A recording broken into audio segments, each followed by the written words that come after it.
I don't have any doubts these days that challenge the root of my faith, but I do have questions. I think we all do, and it's okay to have questions. Jesus didn't slam dunk anybody that came to him with a sincere question. In fact, my favorite story about that is John the Baptist. If anybody should have been convinced of the identity of Jesus being the Son of God, to their core, it was John the Baptist. He once pointed to Jesus and said, I have seen and I testify this is the Son of God. But then he gets arrested, he gets thrown in jail, and he starts to have some questions. Maybe even some doubts, some hesitations. And this is what happens to us when tough times come. Here he is in prison. But what does he do?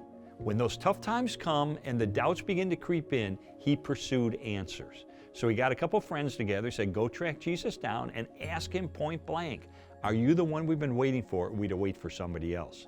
So they track down Jesus and they ask him that, are you the one we've been waiting for, or waiting for somebody else? Now, Jesus doesn't get mad that John had a doubt. Jesus didn't get mad that John raised a question.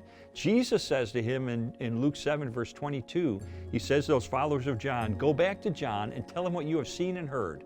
The blind receive sight, the lame walk, those who have leprosy are cured, the deaf hear, the dead are raised, and the good news is preached to the poor. In other words, go back to John and tell him about the evidence you've seen with your own eyes that convinces you that I am who I claim to be. But here's the deal. This is not to disqualify John from any role in the kingdom of God because he dared to have a question or a doubt. It's after this incident that Jesus gets up before a group and he says, among those born of women, there's no one greater than John. John, the guy who dared to ask a question. So I think as Christians, we need to understand it is okay to ask questions.